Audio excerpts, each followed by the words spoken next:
He said it on a Tuesday, not during a fight, not at the end of some long, exhausting argument where things escalate and people say things they don't mean. He just said it, flatly, like he was telling me the dishwasher needed to be unloaded. I don't find you attractive anymore. I haven't for a while. I think you should know that. I was standing at the kitchen counter in my socks, holding a mug of coffee I'd just poured. The steam was still rising. I remember watching it curl and disappear into the air while his words just sat there between us, taking up all the space in the room. I didn't say anything. I didn't cry.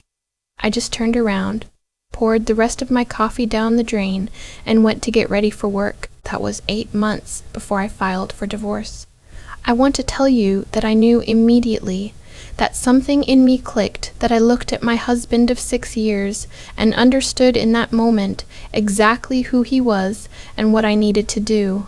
But that's not what happened. What happened is I went to work, I sat through 3 client meetings, I drove home, I made pasta, and I told myself he was stressed, that people say things, that marriages go through rough patches and this was ours, and we would get through it like we got through everything else. I was a landscape architect. I designed outdoor spaces, parks, private estates, corporate campuses. My job was to look at a piece of land and see what it could become. I was good at potential. I was very good at seeing what wasn't there yet and believing it could be. I applied that same logic to my marriage for longer than I should have. My husband, I'll call him my husband because that's what he was, that's the only title that matters now, was a surgeon. Orthopedic. He worked long hours, which I understood. He was under pressure, which I understood. He started going to the gym more seriously about 2 years into our marriage, which I thought was healthy. He started caring about what he wore, started getting his hair cut every 3 weeks instead of whenever he remembered, started coming home smelling like he'd showered somewhere that wasn't our bathroom. I noticed all of it. I noticed and I explained every single thing away. The gym was stress relief. The clothes were because his department had a new chief who cared about appearances. The showering. He sometimes used the hospital gym, I told myself. He told me that too, actually, once when I mentioned it. He said it so calmly that I almost believed him. Almost. There's a particular kind of loneliness that comes from living with someone who has already left. You eat dinner across from them and the conversation is surface level, weather and schedules, and you think maybe this is just what long-term relationships look like. Maybe the electricity fades and what's left is this functional, quiet 2 people who share a mortgage and a Netflix password and not much else. You start to wonder if you're the problem, if you've become boring, if you stopped being interesting somewhere along the way and didn't notice. I cut my hair, not dramatically, just shaped it differently. The way I used to wear it when we first started dating. I bought new clothes. I started running in the mornings because I thought maybe I'd let myself go without realizing it. I tried to remember the last time we'd laughed at something together, and I couldn't. So I started sending him funny videos from my phone. He'd respond with a thumbs up emoji. Sometimes a hey.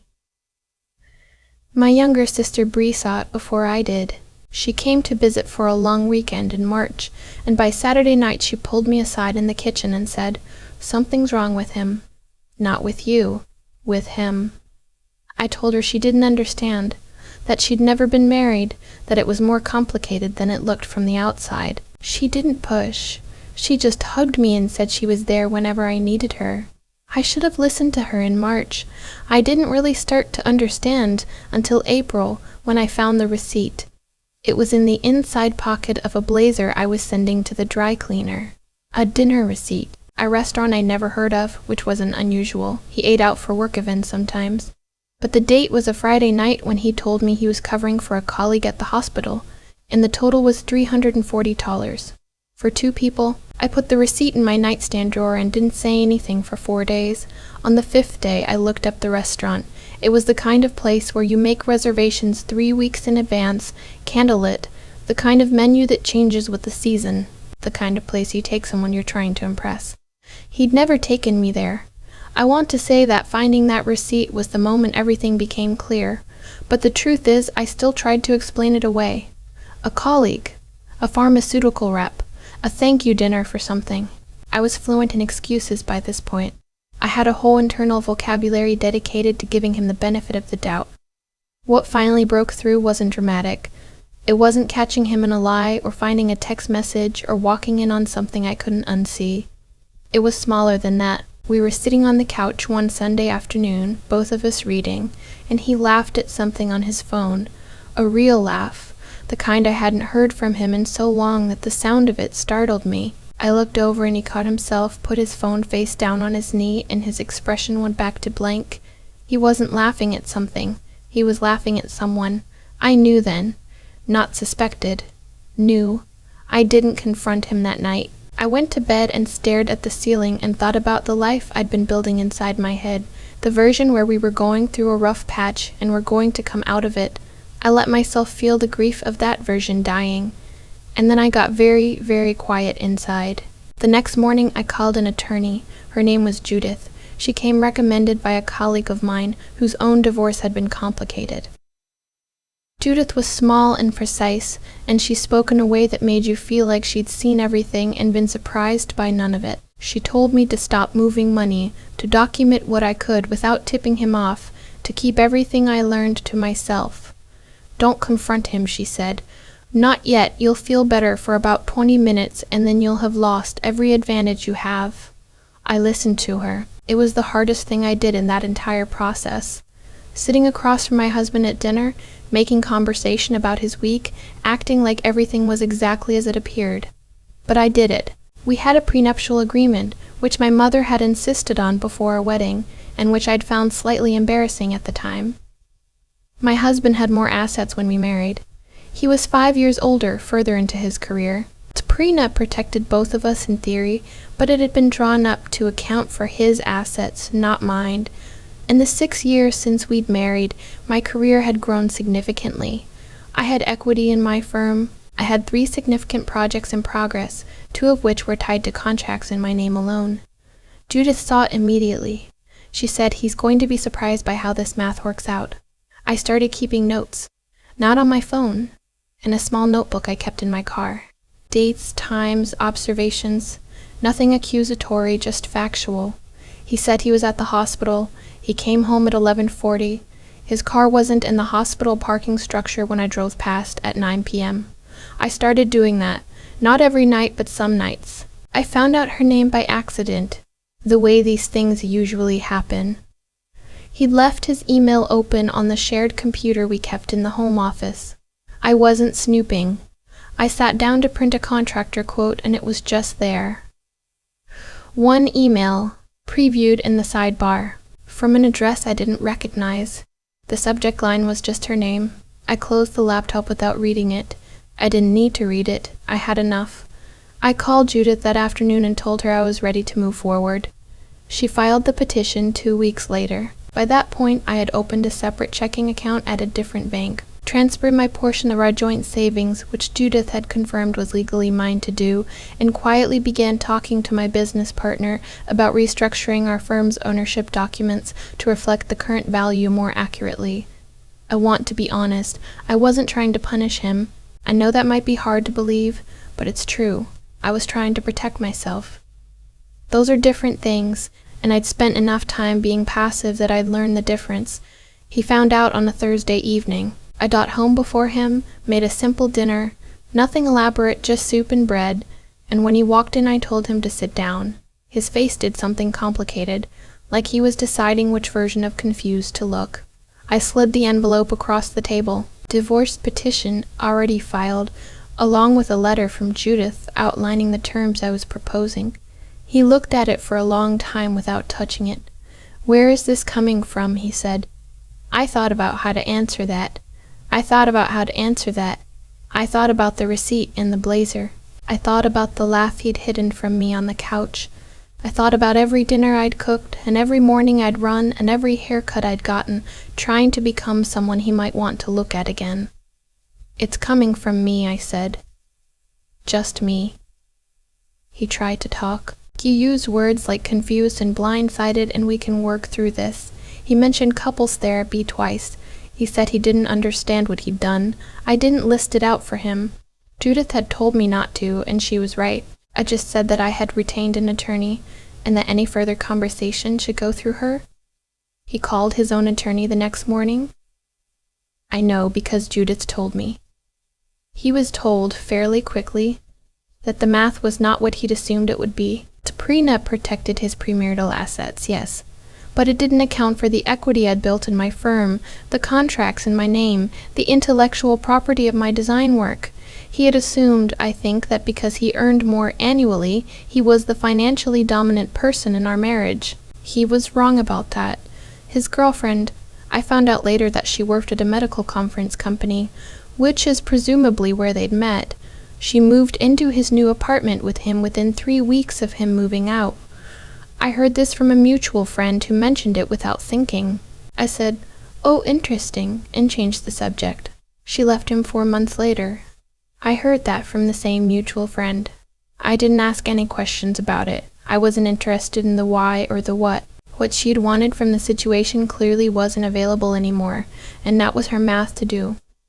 I want to tell you about the first project I finished after the divorce was finalized, because that's the part I actually want to remember. It was a public garden installation on the west side of the city, a neglected lot between 2 community centers that a nonprofit had acquired and wanted to transform. It was my pitch, my design, my team. We broke ground 3 months after I signed the final divorce papers. On the day we finished the installation, I walked the whole space by myself before the official opening. Stone pathways, native plantings, a small water feature that caught the afternoon light in a way I'd been calculating for months. It was better than I'd planned it. Sometimes the real thing exceeds the blueprint. I stood in the middle of it and I thought about something Bree had said to me months earlier when I'd finally called her to tell her what had been happening. I'd apologized for not listening to her sooner. She said, "You weren't ready yet. You got there." That's what I keep coming back to. I got there. I'm not going to tell you the moment I stopped being sad because I don't think it was a moment. I think it was gradual, like how daylight changes in the fall so slowly that you can't catch it happening, and then one afternoon you realize it's dark by 5 o'clock and you've already adjusted. One week I was waking up at 3 a.m. and lying there running through everything I could have done differently, and then a few weeks later I wasn't. I was just sleeping. I'm 31 now. I live in a 2-bedroom apartment that gets good morning light. I have a dog named Walter who I did not discuss with anyone before adopting, which felt radical at the time. Bree visits every couple of months and we cook elaborate dinners and watch bad television. And I feel, more than anything, like myself. Not the version of myself I was trying to be for those last 2 years of my marriage. The one who ran in the mornings and changed her hair and sent funny videos and tried to shrink and adjust and make herself more palatable to someone who had already decided she wasn't what he wanted. Just myself. The actual one. The garden opened on a Saturday in September. There were children running on the pathways within the first 10 minutes. An older man sat on one of the benches and just stayed there for an hour, not doing anything, just sitting in something I had built. I stood off to the side and watched all of it, and I thought, this is what I was doing the whole time he was leaving. I was building something. I just didn't know what it was yet. I know now. I've thought a lot about cause and effect since all of this ended, not in some abstract philosophical way, just in the simple practical way that you start to see when you get enough distance from something. Actions accumulate. The things we choose, the things we ignore, the things we allow, they don't disappear. They stack up quietly, and eventually they become the reality you're living in. My husband made choices over a long period of time. Small ones at first, probably. A little distance here, a little dishonesty there. And I made choices too. I chose to explain things away, to adjust myself instead of asking harder questions, to keep building a version of the marriage in my head that didn't match what was actually in front of me. Neither of us was passive in how we got there. That took me a long time to sit with, honestly. What I keep coming back to is this. The moment I stopped trying to manage his feelings about me and started paying attention to my own judgment, everything changed. Not the circumstances. Those took months to resolve. But something in me changed. Bree had seen the truth in March. Judith saw the financial reality in a single meeting. I was the last one to see clearly, and only because I finally decided to look. There's a version of intelligence that isn't about being the smartest person in the room. It's about being willing to see what's actually there, not what you hope for, not what you built your plans around, but what's real. I had been using my intelligence to construct increasingly elaborate explanations for why everything was fine. That's not wisdom. That's just a more sophisticated form of hiding. What it takes to stop hiding isn't courage in the dramatic sense. It's quieter than that. It's deciding that the truth, however uncomfortable, is something you can actually survive, and then acting on that decision even when every part of you wants to wait a little longer. Explain one more thing away. Give it one more month. I didn't become a different person through any of this. I didn't discover some hidden strength I didn't know I had. I just stopped fighting myself. I stopped allocating all this effort toward preserving something that was already gone, and redirected it toward my work, toward the people who actually saw me, toward the garden that turned out better than the blueprint. That's the thing about integrity, I think. Not moral integrity in some lofty sense, just the integrity of being consistent with what you actually know to be true. When I stopped living in contradiction, when what I believed and what I was doing finally aligned, I didn't feel powerful, I just felt like myself, and it turned out that was enough. More than enough. The bench in that garden, the one where the older man sat for an hour on opening day. I think about that bench a lot. Someone I will never meet found a place to rest in something I built during the hardest months of my life. That's what happens when you finally stop pouring yourself into the wrong places. It goes somewhere real.